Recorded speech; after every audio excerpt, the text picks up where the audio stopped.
ఈ రోజు ఈ వీడియోలో 'కూలీ' అనే సినిమా గురించి మాట్లాడుకుందాం. Super star Rajinikanth, king Nagarjuna, Shruti Haasan leads గా లోకేష్ కనగరాజ్ డైరెక్షన్ లో వచ్చిన యాక్షన్ డ్రామా ఇది.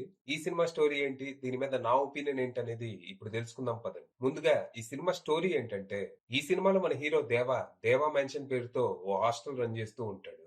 రీసెంట్ గా తన ప్రాణ స్నేహితుడు రాజశేఖర్ చనిపోవడంతో ఆఖరి చూపు కోసం వైజాగ్ వస్తాడు. అయితే అక్కడికి వచ్చాక తన ఫ్రెండ్ ది నేచురల్ డెత్ కాదు, హత్య అని తెలిసి అసలు ఏం జరిగిందో తెలుసుకోవాలి అనుకుంటాడు. ఈ ప్రాసెస్ లో తనకి సైమన్ అనే ఒక ruthless gangster come business man గురించి తెలుస్తుంది. King pin imports and exports పేరుతో వైజాగ్ పోర్ట్ మొత్తాన్ని తన కంట్రోల్లో పెట్టుకుని అడ్డమైన ఇల్లీగల్ బిజినెస్ లన్నీ చేస్తుంటాడు ఈ సైమన్. అలా కొన్నేళ్ల క్రితం ఓ ఇల్లీగల్ పని కోసం రాజశేఖర్ ని బలవంతంగా హైర్ చేసుకుంటాడు. రీసెంట్ గా వీళ్ళ మధ్య ఏదో జరిగి రాజశేఖర్ హత్యకు గురవుతాడు. ఇక ప్రస్తుతం సైమన్ కన్ను రాజశేఖర్ కూతురైన ప్రీతి మీద పడుతుంది. దాంతో మన దేవ ప్రీతిని కాపాడే బాధ్యత తీసుకోవడంతో పాటు తన మిత్రుడి చావుకు కారణమైన సైమన్ మీద పగ తీర్చుకోవాలి అనే నిర్ణయానికి వస్తాడు. మరి తర్వాత ఏం జరిగింది, అసలు ఈ సైమన్ ఎవరు, పోర్ట్లో తను చేస్తున్న ఇల్లీగల్ దందాలు ఏంటి, ఏ పని కోసం తను రాజశేఖర్ ని పనిలో పెట్టుకున్నాడు, తనని చంపాల్సిన అవసరం ఎందుకు వచ్చింది, ఇప్పుడు తన కూతురుతో తనకి పనేంటి, ఇంతకీ ఓ సాధారణ హాస్టల్ నడుపుకునే మన దేవ ఏ ధైర్యంతో సైమన్ కి ఎదురెళ్ళాడు, అసలు ఈ దేవా ఎవరు, తన గతం ఏంటి, చివరికి సైమన్ మీద రివెంజ్ కోసం దేవా ఎంతవరకు వెళ్ళాడు అనేది మీరు సినిమా చూసి తెలుసుకోవాలి. ఇక ఈ సినిమా నాకైతే అంతగా నచ్చలేదు. హంగులు ఆర్భాటాలే తప్ప కథలో విషయం లేదనిపించింది. స్క్రీన్ ప్లే చాలా బోరింగ్ గా సాగింది. చాలా ఐడియాస్, చాలా సప్లాట్స్ తో సినిమా చాలా ఓవర్ స్టఫ్డ్ గా అనిపిస్తుంది. సినిమా స్టార్ట్ అవటం డీసెంట్ గానే మొదలైంది. సైమన్ ఇంట్రడక్షన్ గానీ, తన దగ్గర పనిచేసే క్రూరమైన రౌడీ దయాల్ ఇంట్రడక్షన్ గానీ చాలా ఇంట్రెస్టింగ్ గా అనిపిస్తాయి. ఇక ఆ తర్వాత వచ్చే మన దేవా ఇంట్రో విజిల్ కొడితే అనేలా ఉంటది. 74 ఏళ్ల వయసులో రజనీకాంత్ గారి ఎనర్జీ మెంటల్ ఎక్కిస్తుంది.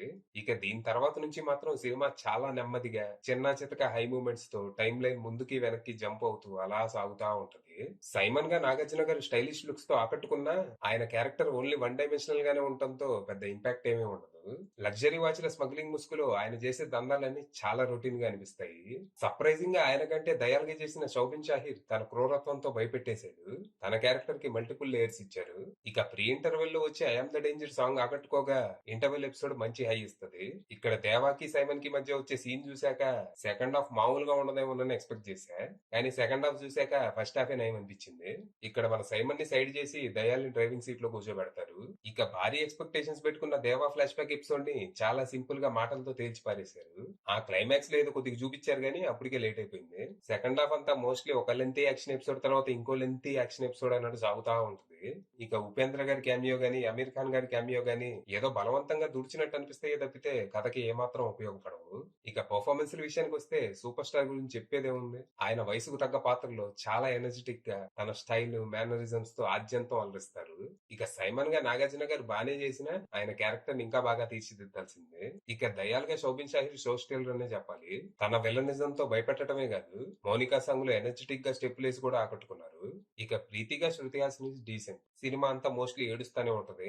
ఇక సత్యరాజ్ గారు ఉండేది కాసేపే అయినా ఆకట్టుకున్నారు. ఇక ఉపేంద్ర గారు, అమీర్ ఖాన్ గారు కంప్లీట్లీ వేస్టెడ్ అని చెప్పాలి.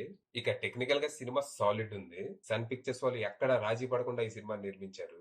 సినిమా చాలా గ్రాండ్ గా రిచ్ గా ఉంటుంది. సినిమాటోగ్రఫీ చాలా బాగుంటుంది. ఇక ఈ సినిమాకి one of the major plus points Anirudh అందించిన మ్యూజిక్ అనే చెప్పాలి. తను అందించిన పాటలు బాగుండగా బ్యాక్గ్రౌండ్ స్కోర్ అదిరిపోయింది. అక్కడక్కడ కొంచెం లియో సినిమాని గుర్తు చేసిన తన బీజిఎం ఈ సినిమాని చాలా వరకు ఎలివేట్ చేసిందని చెప్పాలి. ఇక డైరెక్టర్ లోకేష్ కనగరాజ్ విషయానికి వస్తే ఆయన పనితనం ఓకే. తనదైన మేకింగ్ తో తమిళ సినిమాలో తనకంటూ ప్రత్యేకమైన స్థానాన్ని ఏర్పాటు చేసుకున్న ఆయన ఈసారి మాత్రం కొంచెం తడబాటుకు గురయ్యారు. రొటీన్ రివెంజ్ స్టోరీని తనదైన స్టైల్లో చెప్పే ప్రయత్నంలో కొంచెం గందరగోళానికి గురి చేశారని చెప్పాలి. స్క్రీన్ ప్లే ఇంకా పకడ్బందీగా రాసుకోవాల్సిందే. ఫైనల్ గా చెప్పేది ఏంటంటే, అసలు ఎలాంటి ఎక్స్పెక్టేషన్స్ పెట్టుకోకుండా వెళ్తే సినిమా కొద్ది వరకు సాటిస్ఫై చేసే అవకాశం ఉంది. అది విషయం.